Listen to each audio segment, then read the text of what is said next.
get into the habit of grabbing the puffer coat before you go outdoors in the morning. That's what's so great about those coats, though, is they have a long season. Yeah. You know, you can wear them now and then into the winter, and then when you're done, you stuff them into a little ball.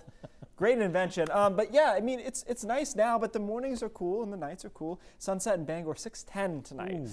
Ooh, and we didn't even do the fall back yet. Average low, 45 last night. We got into the 30s in a lot of spots. I was surprised by Bangor getting to 28, 30 in Millinocket, 27 in Caribou.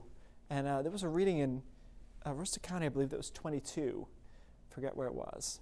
Either way, it's chilly last night. Now we're in the upper 50s and low 60s. Comfortable stuff. This is pretty much average for this time of the year. I think our average high is maybe 62 in Portland, and it's 60 or below in Bangor. So this is about where we should be, so to speak, for this time of the year. But a lot of sunshine, just a couple of clouds now starting to work their way into southern Maine. And we talked yesterday about how there'd likely be more clouds later this afternoon along the coast as we finally get some cloudiness from what's left of Ian. But if you're in central or northern Maine, that's not going to come in until after sunset. So the rest of today will be nice and bright. Here's what's left of Ian. Still pounding rain down across the mid-Atlantic. This has been going on for a couple of days.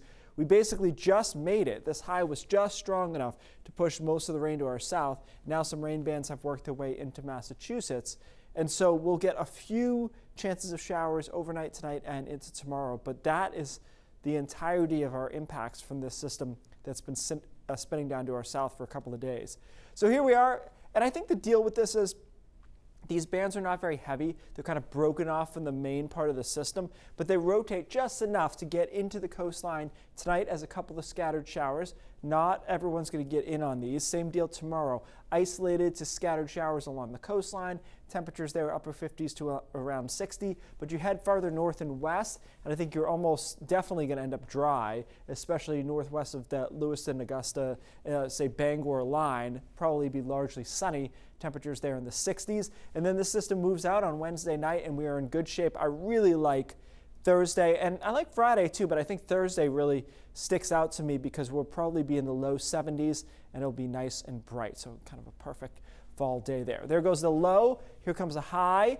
Mild, sure, mild-ish. I mean, yeah, 70 it's 8 degrees or so above average in a lot of spots. That'll be Thursday. First half of Friday looks really good. Clouds start coming in Friday afternoon, and that front that we've been talking about comes through Friday night. It is noticeably sharp with a couple of showers, and on the back end, a little bit of snow shower activity. And that puts us into the squarely brisk category this weekend. Temperatures in the 50s for highs. That means a lot of the day is spent in the 40s. And the model still insists there could be a little bit of snowflake activity here on Saturday into the high terrain. Nothing unusual about it, but it corresponds with the colors that are really seem to be popping. If I'm to believe the internet, Pat, which is always dangerous. It's always true. Yes, that's true. Over the last week or so, we're really seeing a lot of color pop. So this weekend looks good for it, and then obviously next weekend too looks positive for it. But it is going to be a little brisk, so just be aware of the layers that you would need. And we'll see. I think Wednesday is the day they put out the official weekly report, so we'll see what the map looks like. You kind of know every year is a little different, but you got a week or two variation usually. Thanks, Keith.